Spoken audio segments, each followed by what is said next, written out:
अंधेर नगरी चौपट राजा, टके सिर भाजी टके सिर खाजा। एक महात्मा जी देश भ्रमण को निकले थे। महात्मा जी बड़े विद्वान और दूरदर्शी थे। साथ में रामदास नाम का उनका एक शिष्य भी था। एक दिन गुरु और शिष्य दोनों भ्रमण करते करते एक नगरी में पहुंचे। दोनों ने नगर के बाहर ही एक मंदिर के नज़दीक अपना डेरा डाल लिया। अब गुरु जी ने रामदास को एक ढेला देकर कहा, जा बेटा, नगर से खाने पीने की सामग्री खरीद ला।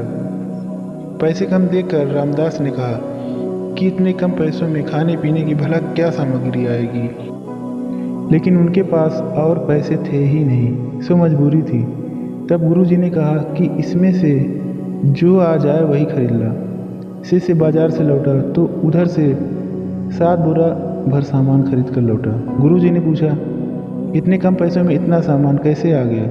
रामदास बोला, गुरु जी, इस नगरी का नाम अंधेर नगरी है और यहाँ के राजा का नाम चौपट है। यहाँ हर सामान एक ही भाव मिलता है, चाहे सोना हो या मिट्टी। हर दुकान पर लिखा है, टका सिर भाजी टका सिर खाजा, अंधेर नगरी चौपट राजा। इसीलिए एक ढेले में ही इतना सामान आ गया।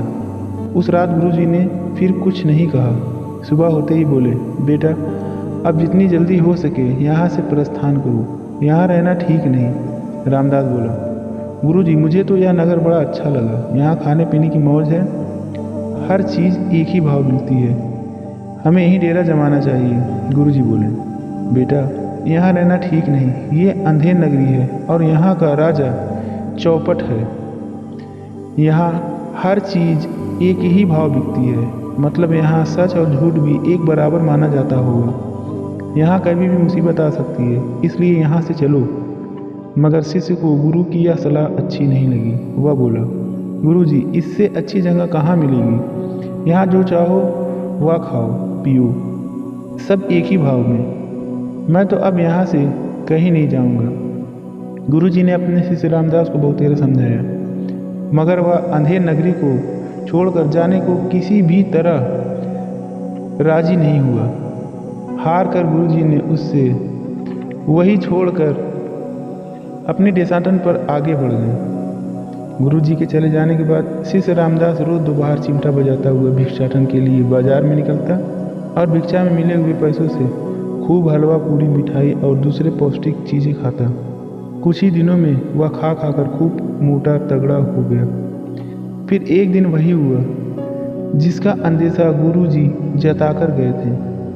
एक दिन किसी दुकान की दीवार गिर जाने से एक मजदूर दबकर मर गया। कोतवाल के पास खबर पहुंची तो वह तुरंत दुकान मालिक को पकड़कर राजा के सामने पेश करने के लिए ले आया। दुकान मालिक चौपट राजा से बोला, महाराज, इसमें मेरा कोई कसूर नहीं। दीवार तो राजमिस्त्री ने कमज़ोर बनाई थी। राजा ने तुरंत राजमिस्त्री को पकड़ बुलवाया। राजमिस्त्री हाथ जोड़कर बोला, अन्नदाता, लगता है मजदूर ने गारे में पानी ज़्यादा मिलाया था, इसीलिए दीवार कमज़ोर बनी। मजदूर पकड़कर लाया गया। वह बोला, महाराज, इसमें मेरा कोई कसूर नहीं। मास्की ने पानी ज़्यादा डाल दिया होगा। मास्की पकड़कर बुलाया गया। मास्की बोला, महाराज, इसमें मेरा कोई कसूर नहीं। जिस समय मैं गारे में पानी डाल रहा था उसी समय रामदास नाम का एक बाबा चिमटा बजाता हुआ वहाँ से गुजरा, जिससे मेरा ध्यान बढ़ गया और गारे में पानी ज़्यादा हो गया। अन्यथा रामदास को बुलवाया गया। उस बेचारे को कोई ऐसी बात न कि जिसे कहकर वह दोष किसी और पर डाल देता। वह अंधेर नगरी के तौर तरीकों से अच्छी तरह वाकिफ न था। लिहाजा राजा ने कहा कि असली कसूरवार वही है और उसे सरेआम फांसी पर लटकाए जाने की सज़ा सुना दी। सिपाही पकड़कर जब उसे फांसी पर चढ़ाने ले चले तो वह रोने चिल्लाने लगा। अब उसे गुरुजी और उनकी कही बात याद आने लगी। हाय, मैंने गुरुजी का कहना नहीं माना। हाय गुरुजी, कहाँ हो? बचाओ बचाओ, दैवी प्रेरणा से। गुरुजी भी उस दिन रास्ता भटक कर वापस अंधेर नगरी में ही आ चुके थे। उन्हें जब पता चला कि उनके शिष्य को फांसी पर चढ़ाने ले जाया जा रहा है तो बेचारे भागे भागे फांसी स्थल पर चले आए।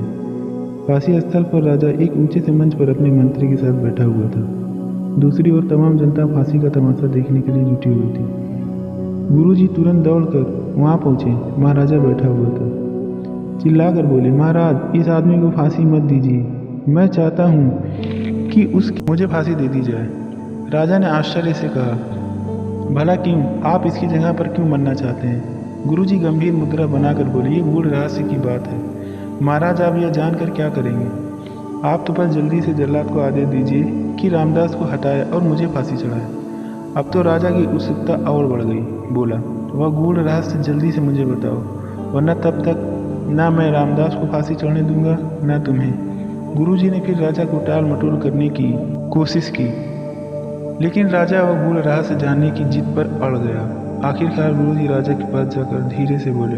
गुरुजी बोले, महाराज, मैंने अभी अभी ज्योतिष गणना करके यह पता लगाया है कि आज इस समय की घड़ी मरने के लिए बहुत ही शुभ है। आज इस घड़ी में जो मरेगा वह सीधा स्वर्ग जाएगा, इसलिए जल्दी कीजिए, मुझे फांसी चढ़वाइए ताकि मैं सीधा स्वर्ग जा सकूं। समय बीता जा रहा है, कुछ ही मिनट शेष है। वाह जी वाह, राजा हाथ नचाकर बोला, इतने गूढ़ रहस्य की बात मुझसे छिपाकर चुपचाप चोरी चोरी स्वर्ग चले जाना चाहते थे। जानते हो, यहाँ का राजा मैं हूँ, स्वर्ग जाने का सबसे पहला अधिकार मेरा है, समझे? अब फांसी तुम नहीं चढ़ोगे, फांसी मैं चढ़ूंगा। इतना सुनते ही मंत्री बोला, महाराज, मैं भी आपके साथ स्वर्ग जाना चाहता हूँ, मुझे भी अपने साथ फांसी पर चढ़ाने का आदेश दीजिए। ठीक है, राजा ने कहा, जल्लाद जल्दी से एक फंदा और लगाओ, कहीं शुभ मुहूर्त बीत न जाए। आनन फानन में एक फंदा और लगाया गया। राजा और मंत्री दोनों सीधे स्वर्ग जाने की लालसा में सबके देखते देखते फांसी पर झूल गए। उधर मौके का फायदा उठाकर गुरु और शिष्य दोनों चुपचाप उस अंधेर नगरी से खिसक लिए। कहानी से सीख, हमें हमेशा अपनों से बड़ों, शिक्षकों और गुरुओं की बात मानना चाहिए।